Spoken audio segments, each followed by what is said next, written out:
Hi, I'm Mike, and this is NFGeeks. Well, I thought I would make a response video to the response video from JAD Creators, who very kindly made a response video regarding the Scholarchy. And I thought, in light of the fact that the election's coming up here in the United States very, very shortly, it would be good to sort of revisit it and comment on it a little bit and keep the dialogue going. So, I guess first I want to thank the viewers, particularly the NTs, for really receiving this topic, even if you didn't agree with it. I talk about this in philosophy when I teach philosophy. When I talk about the Republic, actually, in Plato, I always bring out the Scholarchy.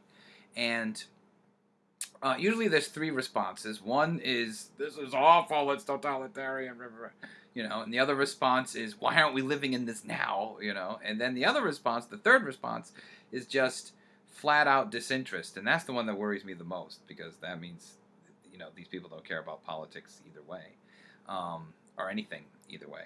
That's troublesome.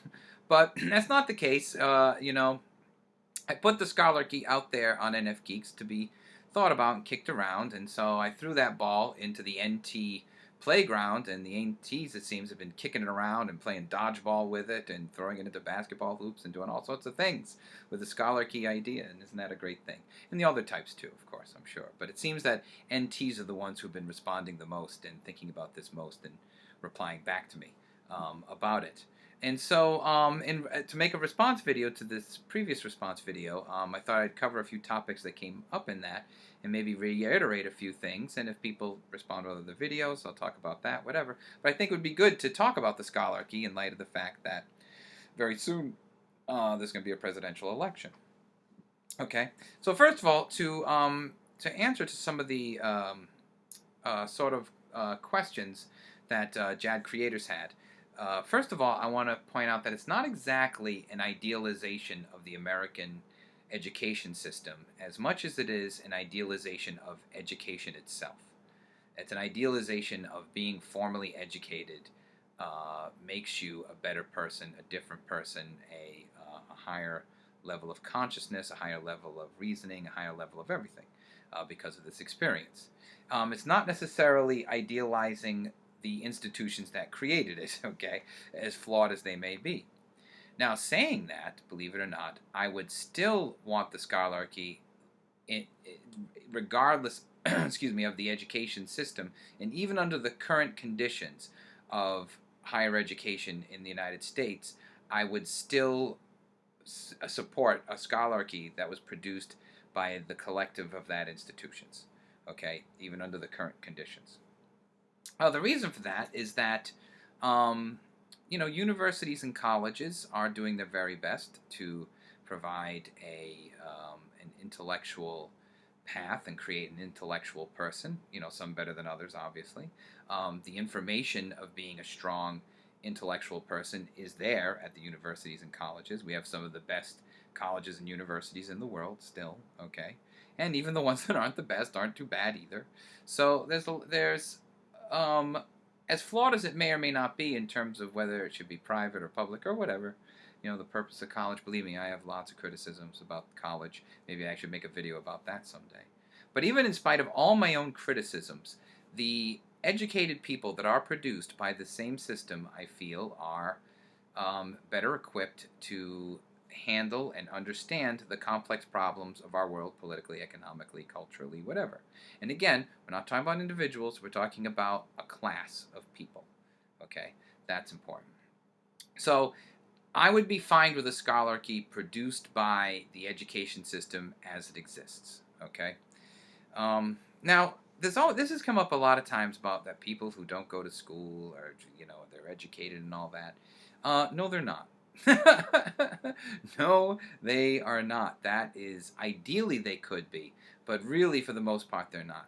There's always one guy, people always talk about this with the Scholarchy, they talk about outliers and anomalies. There's always one guy who was a janitor but, was reading Proust, in the closet or something. Those people exist, but that's really very rare.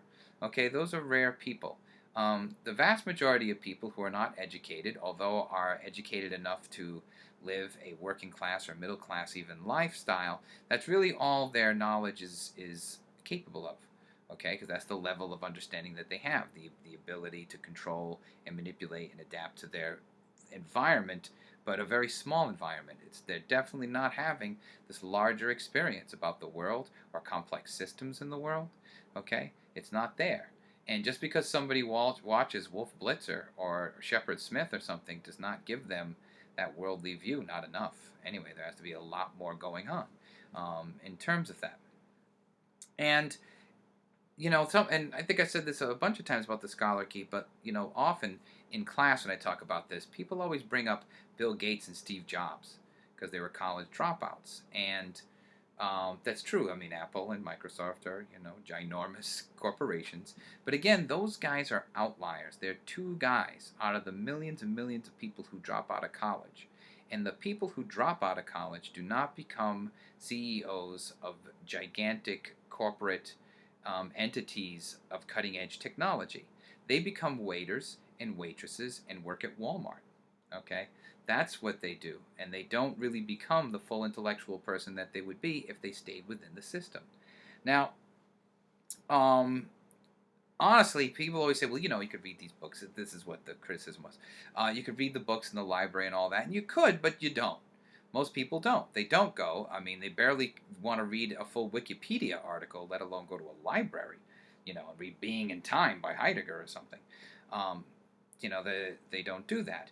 And that's what's important about the higher educational experience, is that it forces you into, taking courses and exposing yourself to subjects that you wouldn't because of your laziness or whatever, and forces you to be productive in ideas and contemplate these things through labs and papers and all the other stuff that you have to do in college, which then, that process creates, the pressure of it creates a better intellectual person, okay? Then you wouldn't just on your own, because on your own, people like that don't exist. You're not necessarily as worldly or as able to break down complex conundrums, of reality. You're just not being able to. Also, after college, when you have a bachelor's degree and a master's degree and you keep going, you end up interacting with people on that same academic intellectual level, okay? And that collectiveness of interacting with different people also increases your ability, your conscious and cognitive problem-solving ability, to a much more macroverse, situation that you might have to be dealing with as a leadership collective, okay? So in other words, people with bachelor's degrees go out and get jobs of a much higher intellectual capacity and needs a much larger intellectual capacity with other people who have bachelor's degrees, and they come together, and then you're having this experience that's higher than it would if you were just, working at Taco Bell, okay? Otherwise, why even go through this process? I mean, think about it, okay? Now, that's not terribly controversial, because I've that stuff come up before. Now, here's some of the more controversial part, and that is, believe it or not, I'm not a big fan of rights. Intellectually, I'm not. I know that we love talking about rights in this country, the right to this and the right to that and the right to drink Gatorade, whatever. We're really into rights. But honestly, rights, and it came from a study of this in ethics, and I talk about this when I teach ethics. Rights ethics is actually a very weak moral theory. It's actually very egoist, even though all these movements have been based in rights, like women's rights and gay rights and animal rights and, whatever, civil rights. Ultimately, the purpose of rights is to sort of demand a need to be met and just sort of making sure it gets met. That's really what a right is. But it actually doesn't actually solve any moral conundrum. It doesn't actually point to any higher good. Okay, and honestly, they're not nearly as solidified as we pretend them to be. We like to think that, yes, people have rights and we all have these things, but we take away rights all the time.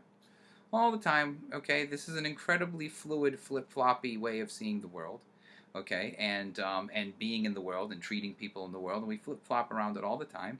And it has its use. I mean, I'm not thinking we should deny rights, but I don't think rights or the idea of rights should be in any way the dominant thinking, in ethically or in this situation.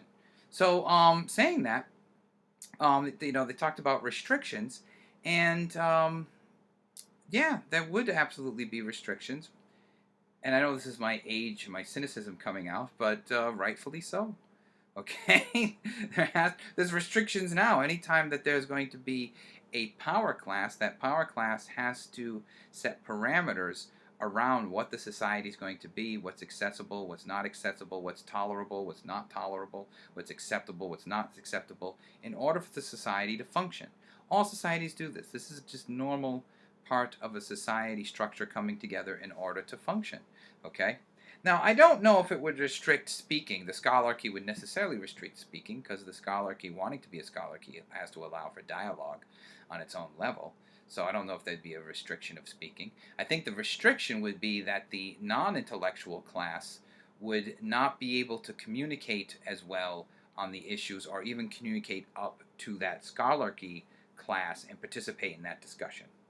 Okay, that's where the restriction would be. It wouldn't be like thou shalt not. It wouldn't be like police coming in and beating people. It's that the Scholarchy would be speaking a language that's too complex for people who are not a part of that class, and so there would be a restriction there. You couldn't necessarily translate it. These people could understand these people, but it's not reverse, and so there's a restriction in that sense. Now, honestly, again, that's the point. Okay, the point of the Scholarchy is to limit the power of the lower intellectual classes, or the anti-intellectuals of the nation. It's to limit their power to the least amount of power possible. It's meant to limit their power. It's meant to do two things: increase the power of the educated so that they become the ruling class of the nation, and it's meant to restrict the power of the non-educated. Like, it's doing both of those things. It is consciously designed to do that. Okay? Now, granted, this is the world according to Mike, but this is because I think that class, that intellectual class, has done the country harm, okay, and has done harm in terms of our political process, our intellectual process, our economic process, and has done harm to our place in the world, okay? It's because of that class we have, creationist museums with dinosaurs on arks, you know?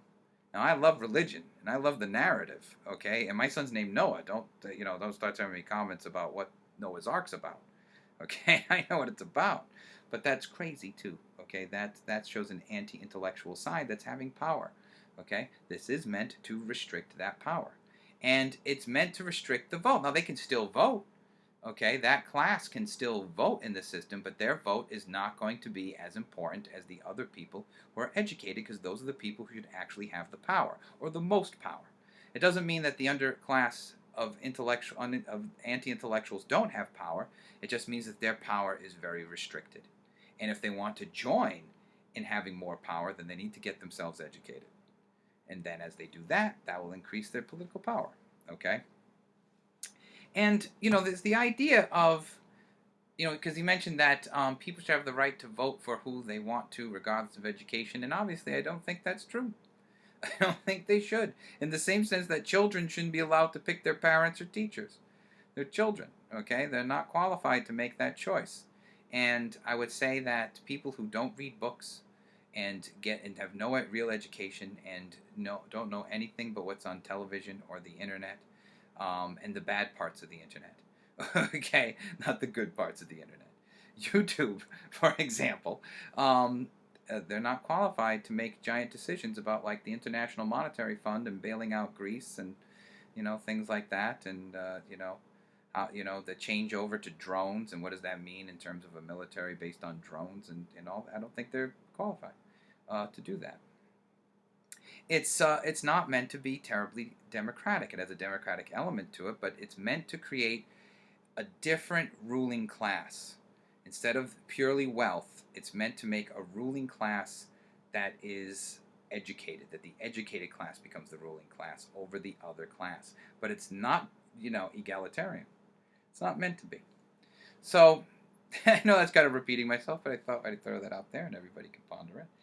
And the last thing I want to say, and this is either going to make you really want this or really hate this, and that's fine, okay? But if the current election coming up was being decided by the Scholarchy, Barack Obama would crush Mitt Romney. There would be no question that Barack Obama would be the next president of the United States, because many intellectuals in this country, if not the majority of them, are liberals, and they would carry the higher vote within this system. It wouldn't be this 50-50 thing that's going on right now. Not at all. Barack Obama would absolutely be the next president of the United States under the Scholarchy. So those of you who want to vote for Barack Obama, who want Barack Obama to be president, ponder that. Now, if you don't want Obama, you want Mitt Romney, what that means is that conservatism needs to develop its intellectual side. It used to have one, you know.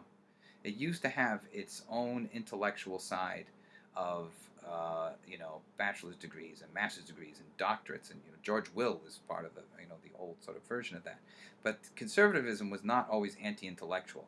It didn't always see college as some sort of liberal brainwashing institution. And so I think that if conservatives want to be in the Scholarchy, they can, and the Scholarchy can be conservative, but only if you get educated. So conservatives, get on it, all right? Become educated. Because really the problem isn't between liberals and conservatives. The real problem is between the educated and the uneducated having too much power in the system. That's the theory. Okay, so have fun with that. And can't wait to hear more. And I think, again, pick up the dialogue, because there's only a few days left, a couple of days, a little over a week before the election. So it'd be good to bat this around a lot before Election Day and see what everyone has to say. Okay, so with that, enjoy and let the comments begin anew. All right, thanks everybody.